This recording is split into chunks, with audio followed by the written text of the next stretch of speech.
সারা দেশে সেনা সহায়তায় স্বাভাবিক হতে শুরু করেছে থানার কার্যক্রম। তবে অধিকাংশ থানা চালু হলেও আতঙ্ক পুরোপুরি কাটেনি পুলিশ সদস্যদের। শুরু হয়নি টহল কার্যক্রম। আস্থা সংকটে শিগগিরই স্বাভাবিক কাজে ফেরা কঠিন বলে মনে করছেন তারা। এজন্য সাধারণ মানুষের সহযোগিতা কামনা করেছেন পুলিশের ঊর্ধ্বতন কর্মকর্তারা।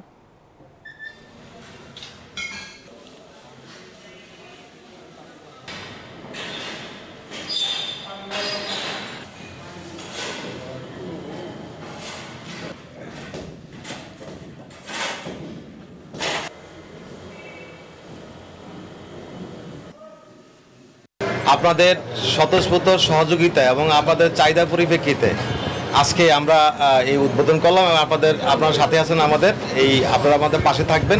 থানার যে প্রশাসনিক কাজগুলো এগুলো আমরা অলরেডি শুরু করে দিয়েছি, আর অপারেশনাল যে কার্যক্রমগুলো সেগুলো আমাদের সীমিত আকারে শুরু হয়েছে। স্বাস্থ্যকর অল টাইম হানিকম, সব সময় অল টাইম হেলদি লাইফ। পুলিশের কার্যক্রম স্বাভাবিক হতে আর কত সময় লাগতে পারে কি মনে করছেন আপনি?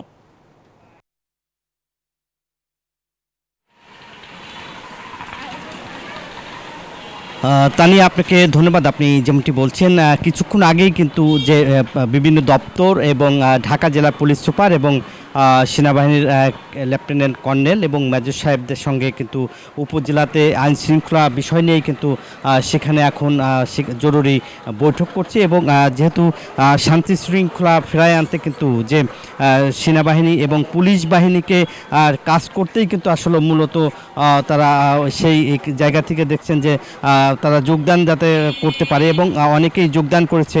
আমরা দেখেছি যে এখন পর্যন্ত আশুলিয়া, সাভার এবং ধামরাই থানায় কিন্তু যে পুলিশ যারা ছিলেন, ওসি তদন্ত এবং এসআইরা এবং কনস্টেবল এবং নারী কনস্টেবল, তারা কিন্তু প্রত্যেকেই এখন যুক্ত হয়েছেন এবং থানাতে। এবং আইন শৃঙ্খলা বাহিনী আপনি দেখছেন যে সেনাবাহিনী কিন্তু যে এখন কিন্তু যে থানায় আপনি দেখছেন যে পাহারা দিচ্ছে এবং তারা ভিতরে কিন্তু সংস্কারের কাজ চলছে এবং সংস্কারের কাজ শেষ হওয়ার পরেই কিন্তু মূলত যে বিভিন্ন আসবাবপত্র আসবে, এরপরে পুলিশের যে কার্যক্রম সেটা কিন্তু তারা মূলত তারা কাজ করবে। এবং আমরা দেখেছি ঢাকা জেলার যে পুলিশ সুপার আসাদুর রহমান, তিনি যে সেখানে বিভিন্ন দপ্তরের যে কর্মকর্তারা রয়েছেন এবং পুলিশ শান্তি শৃঙ্খলা ফেরাতে এবং যেসব থানা থেকে অস্ত্র খোয়া গেছে সেগুলো কিন্তু মাইকিং করে সেই অস্ত্রগুলি যাতে আবার থানায় আসে সেটা নিয়ে আসলে মাইকিং করা হচ্ছে। এই ছিল আমার কাছে থানায় পুলিশ যোগদানের সর্বশেষ খবর। একই খবর জানবো রাজশাহীতে আমার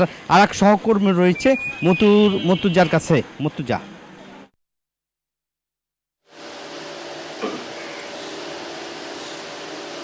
নাজমুল, আপনাকে ধন্যবাদ। রাজশাহীতে কিন্তু গত 2 দিন থেকে থানার যে অভ্যন্তরীণ কার্যক্রম সেই কার্যক্রম চলমান রয়েছে এবং আমরা পুলিশ কর্মকর্তাদের সাথে কথা বলেছি, তারা বলেছেন যে সেনাবাহিনীর সহায়তায় থানার কার্যক্রম চালু রয়েছে, কিন্তু যে অপারেশন বা বাইরের যে টহল কার্যক্রম সেই কার্যক্রম এখনো চালু হয়নি। রাজশাহীতে কিন্তু আজ থেকে ট্রাফিক পুলিশের সদস্যরাও কাজে নেমেছেন, তারা কাজ করছেন এবং নগরীর বেশ কয়েকটি থানায় কিন্তু ইতিমধ্যে বেশ কয়েকটি মামলাও রেকর্ড করা হয়েছে। আমরা নগরীর মতিহার থানায় রয়েছে, এখানকার ডিউটি অফিসার রয়েছেন মাসুদ। আমরা একটু তার কাছ থেকে শুনে নিই যে কয়টি মামলা রেকর্ড করা হলো বা অপারেশনাল যে কার্যক্রম রয়েছে সেগুলো কখন শুরু হবে। আসসালামু আলাইকুম। হ্যাঁ, আমি সকাল 8টায় ডিউটি অফিসারের দায়িত্ব গ্রহণ করার পরে এ পর্যন্ত 3টি অভিযোগ এসছে।